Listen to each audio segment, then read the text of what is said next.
नमस्कार बंधुगण, जय जगन्नाथ। आपण मानंको आमर एही चैनल स्वागत। आज आपण मानंक पई प्रस्तुत करिछु सावित्री व्रत कथा। मूलरु शेष जाए थरुटिए निश्चय शुणिबे। सावित्री व्रत बंदई देव नारायण अनादि परम कारण जगत हिते देह धरी धरारे धर्म रक्षा करी सकल व्रतर कारण श्रीकृष्ण स्वयं भगवान कृष्ण को युधिष्ठिर दिने पचारिले सखा पणे कुह हे जगत गोसाई जगत हिते दया बही कि व्रत कले नारी माने होइबे सुखी सबुदिने शंखा सिंदूर वज्र हेब कोଳରେ शिशु खेलुथिब सौभाग्यवती धनवती हेबे से पतिव्रता सती वैधव्य दशा न भोगिबे मरणे स्वर्ग प्राप्त हेबे धर्मराजंक वाक्य शुणी हसी कहन्ति चक्रपाणी सधवा नारी मानंकर सकल व्रत मध्य सार सावित्री व्रत अटे से कथा शुण मन देई ज्येष्ठ मासर कृष्ण पक्ष अमावास्या को कर लक्ष्य सावित्री उमासटी से दिन ए व्रत हुई व्रतर फल स्वरूप जे सुख मिल न मर्त्य ताहार नाही पटांतर शुण हे पांडव सतर एक कथा युधिष्ठिर शुणी कृष्ण को पचारिले पुणी ए व्रत केवे केउ नारी कि फल पाइले आचरी ए कथा शुणी बेणु पाणी कहिले अतीत कहानी मद्र देशर नरपति ताहांक नाम अश्वपति कौशल्या राणींकर नाम धन धान्य रे राज्य पूर्ण प्रजावत्सल अश्वपति न्याय रे राइज पालन्ति राजा राणींक बड़ चिंता न थाए पुत्र कि दुहिता कोଳରେ नथिले संतान पूर्णता नइबे जीवन राजा राणी जे दुखे थिले एथकु उपाय चिंतिले साधु पंडित ମତ ନେଲେ। ସାବିତ୍ରୀ ଯଜ୍ଞ ଆଚରିଲେ। 18 ବର୍ଷ ଅବିରତ ଚାଲିଲା ହୋମାହୁତି ମନ୍ତ୍ର। ପୂର୍ଣ୍ଣାହୁତିର ପୂର୍ବ ନିଶି ସପନେ ରାଣୀ ହେଲେ ଖୁସି। ସୁନ୍ଦରୀ ଝିଅଟିଏ କେହି ମାମା ବୋଲି ଡାକ ଦେଇ ରାଣୀଙ୍କ କୋଳେ ଖେଳୁଥିଲା। ସପନ ଶେଷେ ଚାଲିଗଲା। ପ୍ରଭାବେ ରାଜା ପାଶେ ରାଣୀ କହିଲେ ନ କାହାଣୀ। ଉଭୟେ ଚିନ୍ତା ମଗ୍ନ ଥାଇ ଚଳିଲେ ପୂର୍ଣ୍ଣାହୁତି ପାଇ। ଅନ୍ତିମ ଆହୁତି କାଳରେ ଦିଶିଲେ ଯଜ୍ଞ ଅନଳରେ। ଅପୂର୍ବ ଜ୍ୟୋତିର୍ମୟା ଦେବୀ ତେଜରେ କମ୍ପିଲା ପୃଥିବୀ। କହିଲେ ଶୁଣ ରାଜା ରାଣୀ ମୁଁ ଏହି ଯଜ୍ଞ ସ୍ୱରୂପିଣୀ। ମୋ ନାମ ଅଟେ ଯେ ସାବିତ୍ରୀ ହେବାକୁ ତୁମ ବରଦାତ୍ରୀ। ନିର୍ଦ୍ଦେଶ ଦେଲେ ମୋତେ ସ୍ରଷ୍ଟା ଧନ୍ୟ ତୁମର ଭକ୍ତି ନିଷ୍ଠା। ନିଜେ ମୁଁ ଅତ୍ୟନ୍ତ ପ୍ରସନ୍ନ ସେ ଲାଗି କଲି ବରଦାନ। ଲୋଭିବ ତୁମେ କନ୍ୟା ରତ୍ନ ପୁତ୍ରକୁ ନ କରିଣ ମନ। ସତ ପୁତ୍ରର ସୁଖ ସିରି ସେ କନ୍ୟା ଏକା ଦେବ ଭରି।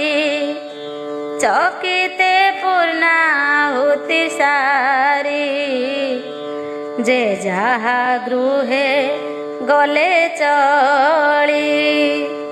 ସପନ ଦେଖିଲେ ଯେ ରାଣୀ ସେ ଥିଲା ସପନ କାହାଣୀ।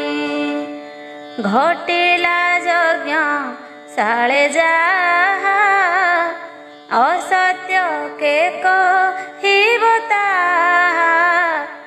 ଯାଇଛି ଅଳ୍ପ ଦିନ ବିତି ରାଣୀ ହୋଇଲେ ଗର୍ଭବତୀ।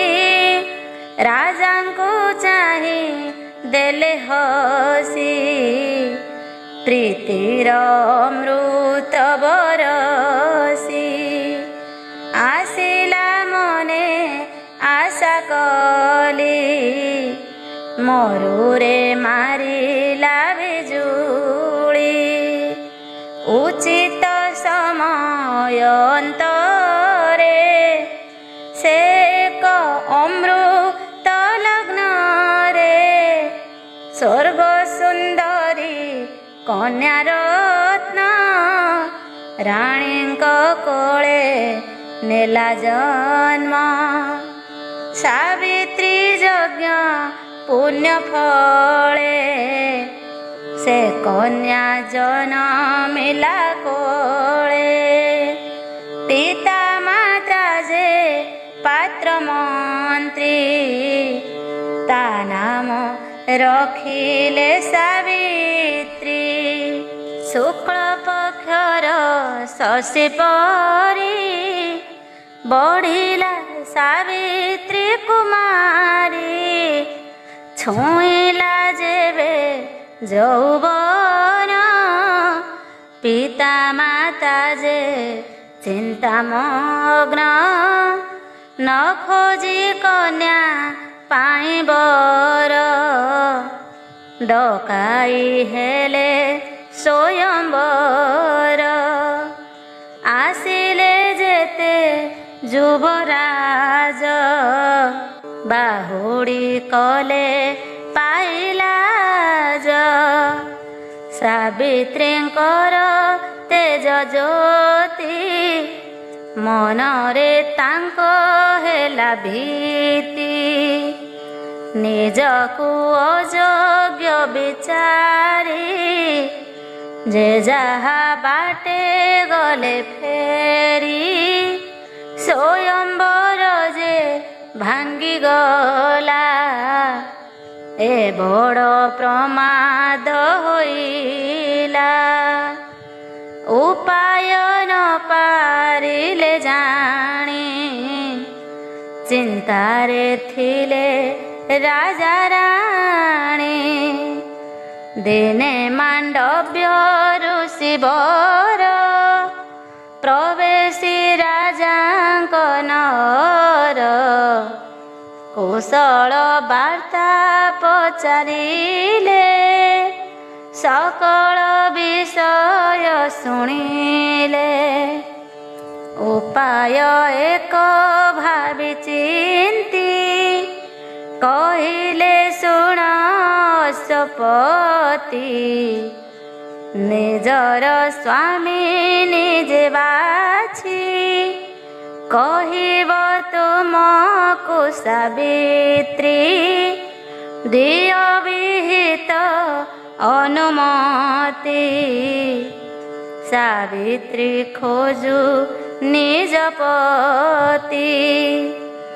राजा जे अनुमति देले विहित आयोजन कले सखी मानंकु संगे धरी रथरे चलिले सावित्री भ्रमी नगर गिरिवन देखिले रम्य तपोवन से तपोवन आश्रम रे ऋषि तपस्वी गहन रे थिले युवक जणे केही देव सुलभ रूप बही तपोवने से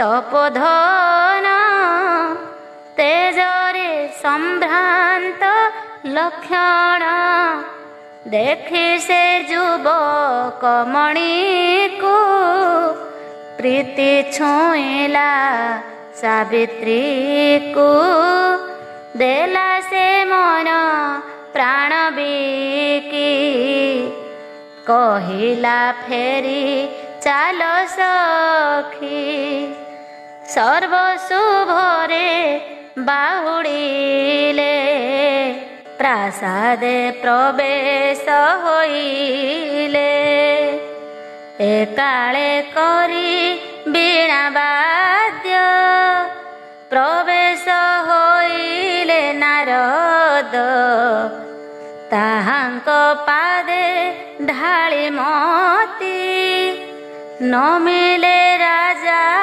सपति सावित्री कले प्रणिपात नारद दिशिले चिंतित कहिले शुण असपति उचित नुहे तुम्भ नीति एहि जे विधि रविधान देवाकु हेब कन्यादान तुरंत दान महापुण्य हो हे राजा सावधान कहिले राजा जोड़ी हाथ मुनि को सकल वृत्तांत सावित्री होई ଲଜ୍ଜାନତ ଜଣାଇ ଦେଲେ ନିଜ ମତ ନିମେଷ ମାତ୍ର ହୋଇ ସ୍ଥିର ବିବ୍ରତ ହେଲେ ମୁନିବର କହିଲେ ପତି ନାହିଁ ବରି ନିଜ ଦୁର୍ଭାଗ୍ୟ ଅଛୁ ବରି ଏବେ ବି ଅଛି ପ୍ରତିକାର ସେ କଥା ମନ କରୁ ଦୂର ନହିଲେ ବର ସନ୍ତରେ जीव से स्वामी जमपुरे निश्चय विधवा होइब ए मुनि वाक्य सत्य हेब शुणी चलिले असपति मुनि को करिले मिनती फिटाई कुह हे महर्षि तुमे तो तिनि कालदर्शी किए जे अटे से युवक कि प्रतिकारे जीव दुख नारद कहिले बुझाई शुण हे राजा मन देई सालो देशर राजा सेहि द्युमत सेन नाम बही राणी को नाम मालविका करम बाम भाग्यवंका से राजा चक्षु हराइले राजरु विताड़ित हेले पुत्रर नाम सत्यवान के बोले पुणी चित्रसेन सर्वलक्षणे सुपुरुष मात्र जे तार पायुष आजिठु मात्र 1 वर्ष रहिछि ताहार आयुष आयुष जेबे जीव पुरी कि हेब प्रतिकार करी शुण हे राजा असपति ताहाकु बरिछि सावित्री राजांक मथा गला घूरी झियकु कहिले से धरी जाणु जाणु मु तो सिंदूर सिद्धांत कर अन्यवर एथिकु कर प्रतिकार सिद्धांत कर अन्यवर नारद मुनि को सावित्री कहिले शुण मो निष्पत्ति मनरे जहाँको बरिछि तांको मो स्वामी विचारिछि मात्र कछि लोकाचार मुहे भी कन्या सिए बर अन्य पुरुषे मन देले दो चारुणी मुहे भी भले विधवा पछे हेबी मुही असती केबे हेबी नाही सावित्री वाक्य शुणी जति होइले आनंदित कहिले हुओ ମହାସତୀ ଜଗତେ ରହୁ ସତୀ ଖ୍ୟାତି। ଶୁଣ ହେ ରାଜା ଅଶ୍ୱପତି ଅନ୍ୟରେ ନ ବଳାଅ ମତି। ସାବିତ୍ରୀ ସଙ୍ଗେ ସତ୍ୟବାନ କର ବିବାହ ଆୟୋଜନ। ସର୍ବକୁଶଳେ ଥାଅ ରହି ନାରଦ ଗଲେ ଦୂର ହୋଇ। ଶୁଭ ଲଗ୍ନରେ ଆନନ୍ଦରେ ସତ୍ୟବାନଙ୍କ ସଙ୍ଗତରେ। ସାବିତ୍ରୀଙ୍କର ହସ୍ତଗଣ୍ଠି ପଡ଼ିଲା ଧର୍ମ ସାକ୍ଷୀ ରଖି। ବିତାଇ ତହିଁ କେତେ ଦିନ ସାବିତ୍ରୀ ସଙ୍ଗେ ସତ୍ୟବାନ। ଗୁରୁଜନଙ୍କୁ ପ୍ରଣମିଲେ ବନ ପଥରେ ଚଳିଗଲେ। ଶାଶୁ ଶ୍ୱଶୁର ସେବା କରି ସ୍ୱାମୀ ସଙ୍ଗତେ ସୁକୁମାରୀ। ଆନନ୍ଦେ ଦିନ ବିତାଇଲେ ସ୍ନେହ ପ୍ରେମରେ ବୁଡ଼ିଗଲେ। ଏମିତି କିଛି ଦିନ ଗଲା ଶେଷ ସମୟ ଆସି ହେଲା। ନାରଦ ଯାହା କହିଥିଲେ ସାବିତ୍ରୀ ମନେ ରଖିଥିଲେ। ରହିଲା ଆଉ 4 ଦିନ ମୃତ୍ୟୁ ଲଭିବେ ସତ୍ୟବାନ। ସତୀ ନାରୀର ପ୍ରଭୁ ସାହା ବିପଦେ ବନ୍ଧୁ ଚଉବାହା। ସୂର୍ଯ୍ୟ ଚନ୍ଦ୍ରମା ନବଗ୍ରହ ମାଗନ୍ତି ଯାର ଅନୁଗ୍ରହ।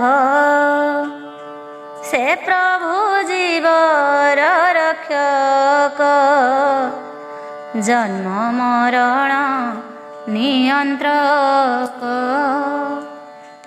ଚିତ୍ତେ ସାବିତ୍ରୀ କରି ଧ୍ୟାନ ପୂଜିଲେ ଲକ୍ଷ୍ମୀ ନାରାୟଣ। ବଣରୁ ଫଳ ମୂଳ ଆଣି ସାବିତ୍ରୀ ଛଡ଼ାଇଲେ ପାଣି। ଦେଲେ ସେ ବ୍ରାହ୍ମଣ ଭୋଜନ ଦାନ ଦକ୍ଷିଣା ବିଧିମାନ। ସପରିବାରେ ଭୁଞ୍ଜାଇଲେ ନିଜେ ସେ ଉପବାସ କଲେ।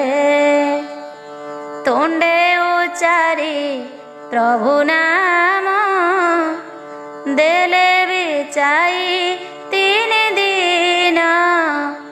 ହୋଇଲା ଜ୍ୟେଷ୍ଠ ଅମାବାସ୍ୟା ସାବିତ୍ରୀ ମୁଖେ ନାହିଁ ଭାଷା।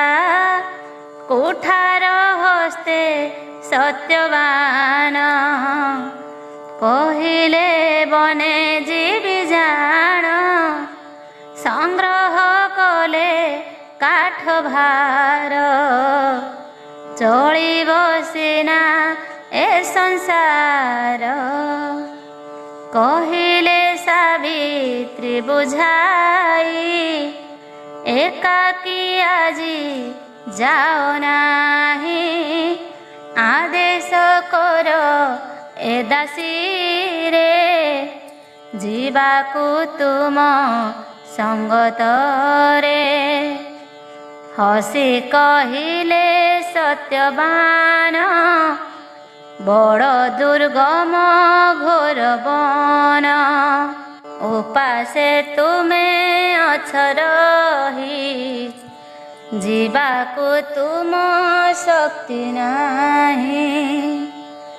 କହିଲେ ସାବିତ୍ରୀ ବୁଝାଇ, ତୁମେ ଶରୀର ମୁଁ ଯେ ଛାଇ।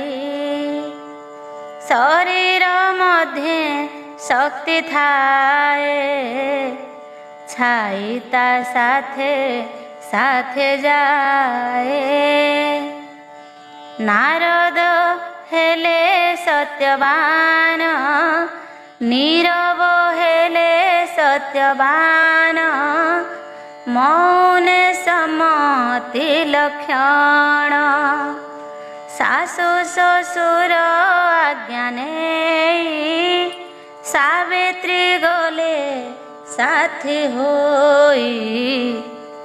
ଘୋର ବନରେ ସତ୍ୟବାନ, କରିଲେ ବୃକ୍ଷ ଆରୋହଣ।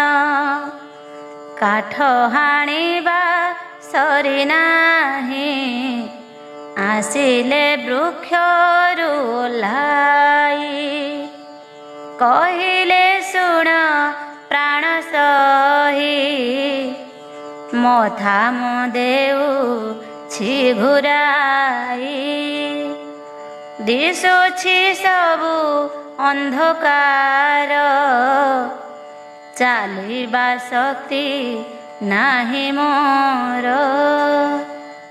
ଶୁଣି ସାବିତ୍ରୀ ହେଲେ ବ୍ୟସ୍ତ, ଭୂମିରେ ପାରିଲେ ପଣତ। ସ୍ୱାମୀଙ୍କ ମଥା କୋଳେ ରଖି, ବସି ନିମିଷେ ଗଲେ ସାଙ୍କି। ସହଜେ ଘୋର ବନ ସେହି, ସାହା ଭରସା ନାହିଁ କେହି। ହେବ କି ମୁନି ବାକ୍ୟ ସତ, ହେବ କି ଶୂନ୍ୟ ଏ ସୀମନ୍ତ। ଏକାଳେ ପୁଣି ସତ୍ୟବାନ, ନୀରବେ ମୁଦିଲେ ନୟନ। ଡାକିଲେ ନ ଦେଲେ ଉତ୍ତର, ନାହିଁ ଲକ୍ଷଣ ଜୀବନର। ସାବିତ୍ରୀ କରିଲେ ରୋଦନ, କମ୍ପିଲା ବିଜନ କାନନ। ସ୍ୱାମୀଙ୍କ ଗୁଣନ ବାହୁନି, ଡାକିଲେ ରଖ ଚକ୍ରପାଣି। ଏକାଳେ ଦେବ ମୂର୍ତ୍ତିଟିଏ, ହୋଇଲେ ଉଭା ଛାୟା ପ୍ରାଏ। ଚକିତେ ସାବିତ୍ରୀ ଚାହିଁଲେ, କିଏ ସେ ବୋଲି ପଚାରିଲେ। କହିଲେ ଜ୍ୟୋତିର୍ମୟ ମୂର୍ତ୍ତି, ମୁଁ ଅଟେ ନିଜେ ଜନ୍ତୁପତି। ଯମ ମୁଁ ମୃତ୍ୟୁର ଦେବତା, ଅସହ୍ୟ ମୋର ନିଷ୍ଠୁରତା। ପଠାଇ ମୋର ଦୂତଗଣ, ନିଏ ମୁଁ ତାକୁ ତତ୍କ୍ଷଣ। ଯେହେତୁ ତୁମେ ମହାସତୀ, କୋଳେ ଧରିଛ ମୃତପତି। ତୁମକୁ ଡରି ଦୂତ ମୋର, ବାହୁଡ଼ି ଗଲେ ମୋର ପୁର। ସତ୍ୟବାନର ପ୍ରାଣ ପାଇଁ, ଆସିଛି ଏବେ ନିଜେ ମୁହିଁ। ଆୟୁଷ ତାର ହେଲା ଶେଷ, ନେବାରେ ମୋର ନାହିଁ ଦୋଷ। ସାବିତ୍ରୀ କରିଲେ ମିନତି, ଦୟା କର ହେ ଜନ୍ତୁପତି। ସ୍ୱାମୀଙ୍କ ପ୍ରାଣ ଗଲେ ନେଇ ବଞ୍ଚିବି କାହା ମୁଖ ଚାହିଁ। ଯମ କହିଲେ ଶୁଣ ସତେ ଜନ୍ମ ଥିଲେ ତ ମୃତ୍ୟୁ ଅଛି।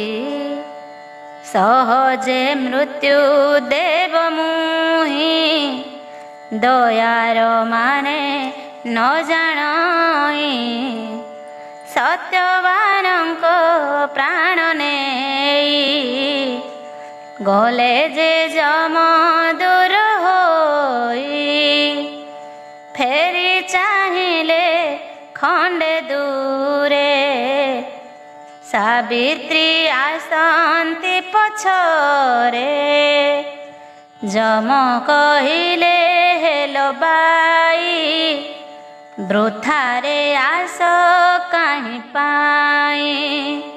ସାବିତ୍ରୀ କହିଲେ ଗୋସାଇଁ ସ୍ୱାମୀଙ୍କ ପଥେ ଯାତ୍ରୀ ମୁହିଁ। ସତୀ ନାରୀ ମୁଁ ପତିବ୍ରତା ନାହିଁ ମୋ ଆଉ ଅନ୍ୟ ରାସ୍ତା। ତୁମେ ତ ନିଜେ ଧର୍ମରାଜ ଏତିକି କଥା ମନେ ହେଜ। ଯମ କହିଲେ ଶୁଣ ସତୀ ସନ୍ତୁଷ୍ଟ ହେଲି ତୁମ ପ୍ରତି। ସତ୍ୟବାନର ପ୍ରାଣ ବିନା ଯେ ବର ମାଗ ହେବ ଘେନା। ସାବିତ୍ରୀ ମାଗି ନେଲେ ବର ଅନ୍ଧ ଅଟନ୍ତି ମୋ ଶ୍ୱଶୁର। ଲଭନ୍ତୁ ଦୃଷ୍ଟି ଶକ୍ତି ସେହି ମାଗୁଛି ଏହି ବର ମୁହିଁ। ତଥାସ୍ତୁ କହି ଯମ ଧୀରେ ଚଳିଲେ ମଇଁଷି ପିଠିରେ। ଦେଖିଲେ କିଛି ବାଟ ଯାଇ ସାବିତ୍ରୀ ପିଛା ଛାଡ଼ୁନାହିଁ। କହିଲେ ଯମ ଦେଲି ବର ପୁଣି କିମ୍ପାଇଁ ପିଛା କର। ସାବିତ୍ରୀ କହିଲେ ଗୋସାଇଁ କି ପୁଣ୍ୟ କରିଥିଲି ମୁହିଁ। ଦେଖିଲି ତୁମକୁ ନୟନେ ଧନ୍ୟ ହୋଇଲି ଜୀବନେ। ତୁମକୁ ଛାଡ଼ି ଯିବା ପାଇଁ ମନ ତ ମୋର ବଳୁନାହିଁ। ସେ ପାଇଁ ଚାଲିଛି ମୁଁ ପଛେ ଦୋଷ ଦେଉଛ କିମ୍ପା ମିଛେ।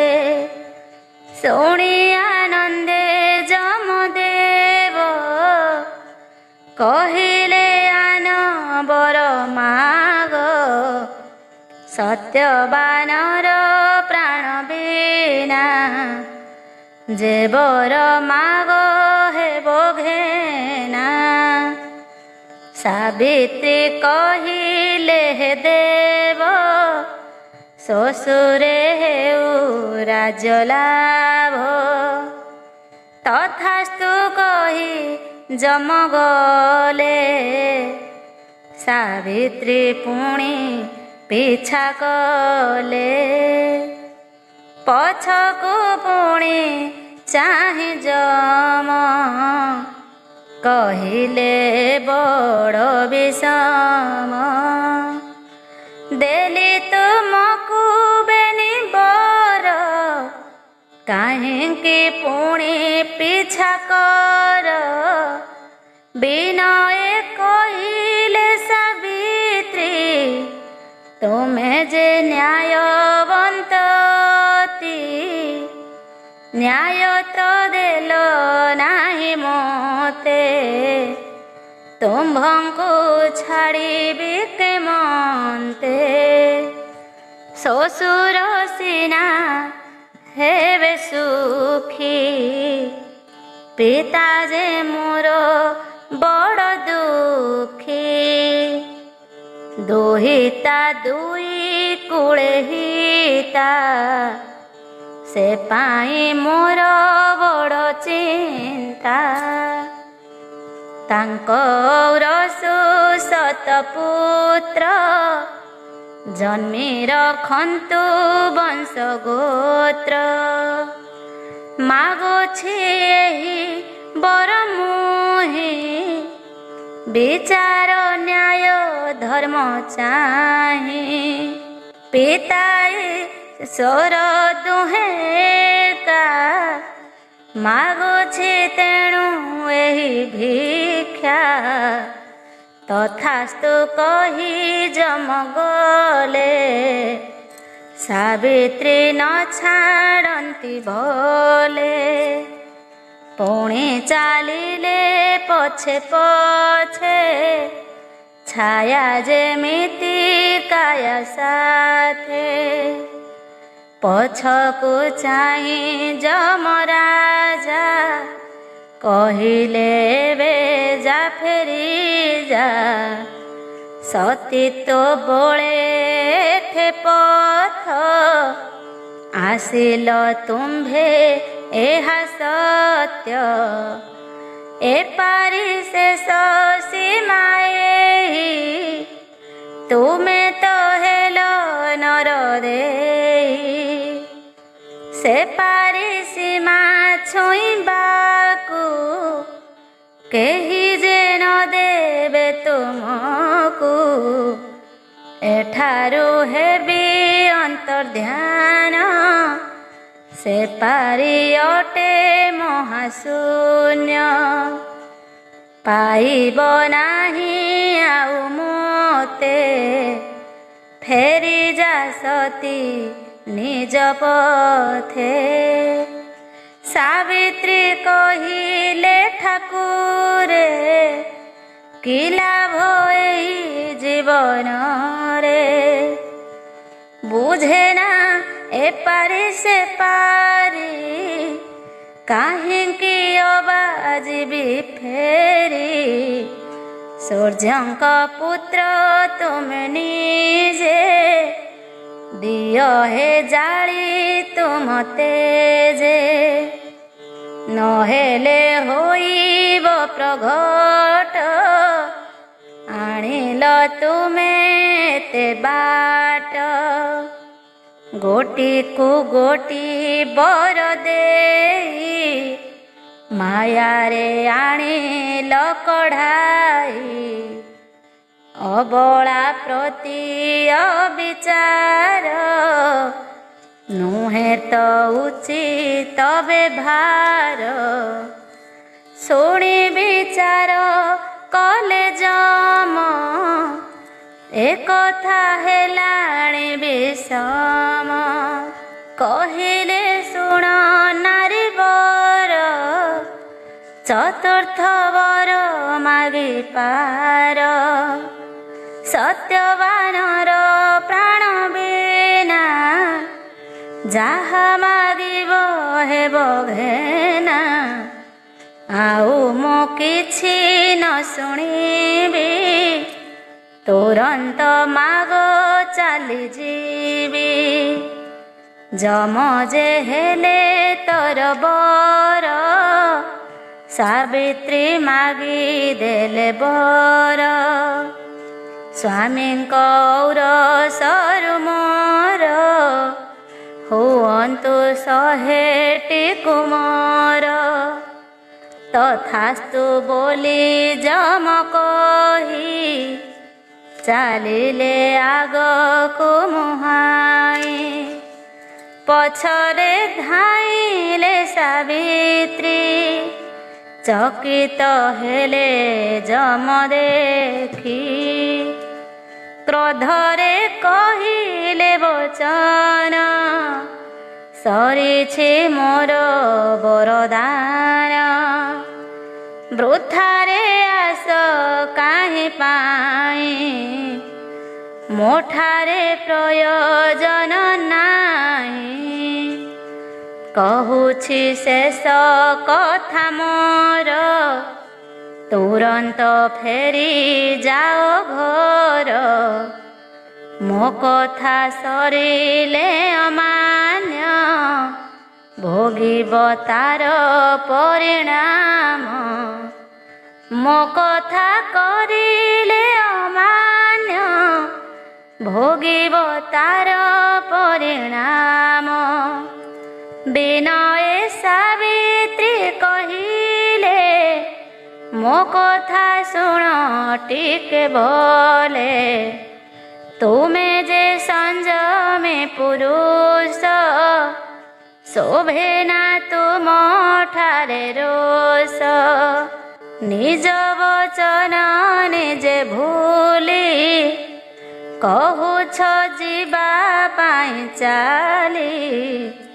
ସତ୍ୟ ହାରିବ ତୁମେ ଯେବେ, କି ଯଶର ଯିବ ତେବେ।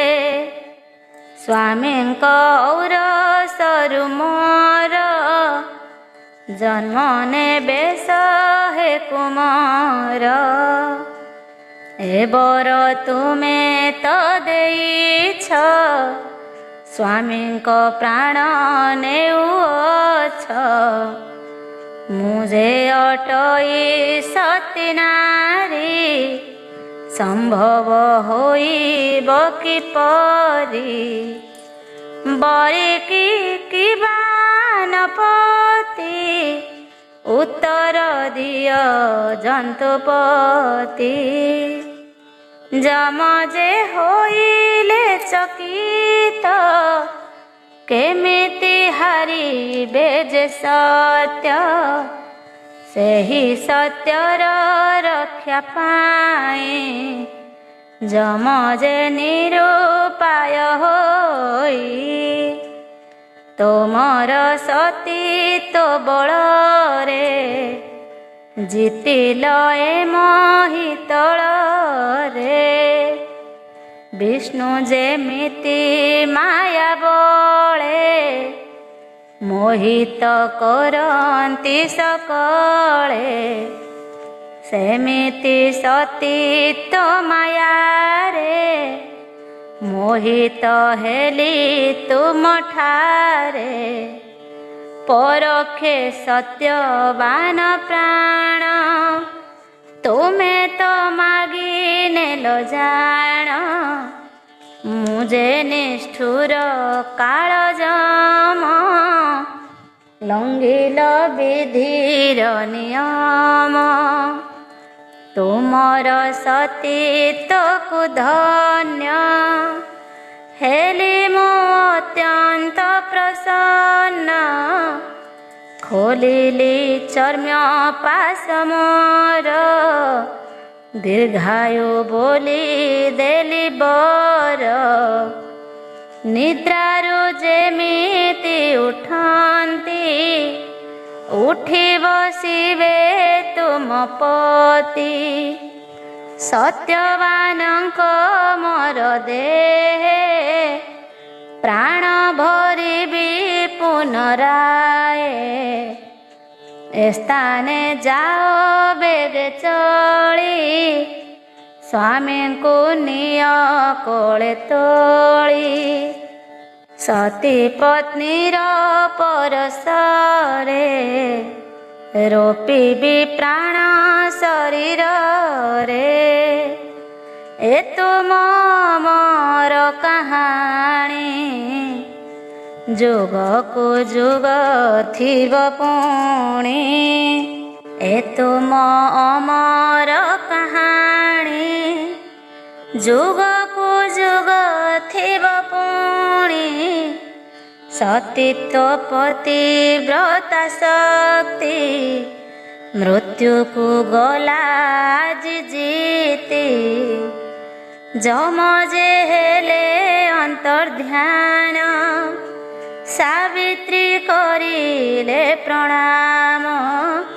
ଫେରିଲେ ମୃତ ସ୍ୱାମୀ ପାଶେ, କୋଳକୁ ସନ୍ତୋଷେ ସତେ କି କାଉଁରୀ ପରଶେ ଜହ୍ନ କି ଉଠିଲା ଉଆସେ ସତେ କି ନିଦରୁ ଉଠିଲେ କହିଲେ ସ୍ୱପ୍ନ ଦେଖୁଥିଲେ ସେମିତି ଉଠି ସତ୍ୟବାନ ନିରେଖି ସାବିତ୍ରୀ ବଦନ କହିଲେ ଏତେ ବେଳ ମୁହିଁ ଶୋଇ ରହିଲି କାହିଁ ପାଇଁ ନ ପାଇ ଆମର ବାରତା କି କରୁଥିବେ ପିତା ମାତା ଆମ୍ଭର ପଥେ ସୁକୁମାରୀ ଆସମ ବାମ କର ଧରି ହେବନ ମୋର ପରିଚିତ ପଥ ଯେ ହେବ ଅନୁମିତ ସାବିତ୍ରୀ କହିଲେ ନାଥ ଆଜି ମୋ ପଥ ଆଲୋକିତ ତୁମେ ମୋ ସୀମନ୍ତରେ ଜହ୍ନ ଚାନ୍ଦିନୀ ତୁମେ ମନ ବନ ଏ ବନେ ନାହିଁ ତେଣୁ ଭୟ ମୋ ପାଇଁ ନ ହୁଅ ଥୟ ତୁମକୁ ପାଇଛି ମୁଁ ଫେରି ଆଉ କାହାକୁ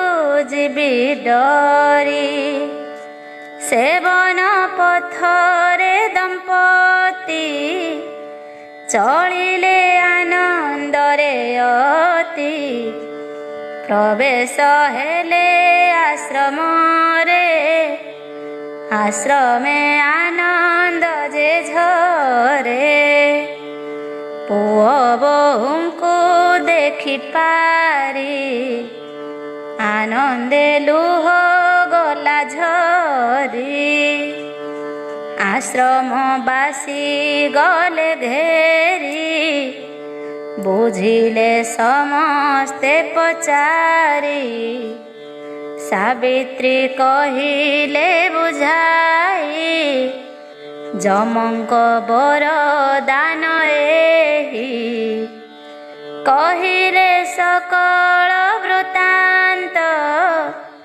ସଭିଏ ହୋଇଲେ ଚକିତ ଧନ୍ୟ ସାବିତ୍ରୀ ଧନ୍ୟ ବୋଲି ଆଶ୍ରମ ଉଠିଲା ଉଛୁଳି ତହୁଁ ରାଜ୍ୟକୁ ଫେରିଗଲେ ଦ୍ୟୁମତ ସେନ ରାଜା ହେଲେ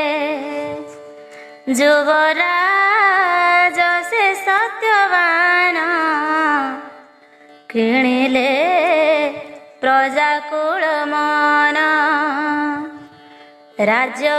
ରାଜ୍ୟବାସୀ ହେଲେ ଗୁଣୀ ସାବିତ୍ରୀ ଅମର କାହାଣୀ ଏମିତି କିଛି ଦିନ ଗଲା ଜ୍ୟେଷ୍ଠ ମାସର ମାହେଲା ସୁମରି ଲକ୍ଷ୍ମୀ ନାରାୟଣ ସାବିତ୍ରୀ କରିଲେ ବିଧାନ ପ୍ରଭାତୁ ସ୍ନାନ ସାରିଲେ ଘର ଗଣା ଶୌଚ କଲେ ନଡ଼ିଆ କଦଳୀ ଖଜୁରୀ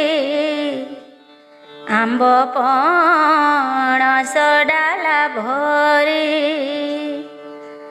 ବିଭିନ୍ନ ପ୍ରକାର ଫଳରେ ଭୋଗ ବାଢ଼ିଲେ ଭକ୍ତି ଭରେ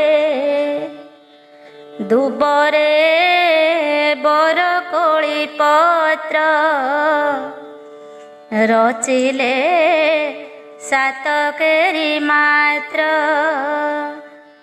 ହଳଦୀ ରଙ୍ଗେ ନବ ସୂତା ସାତକ୍ଷୀରେ କଲେ ଗୁନ୍ଥା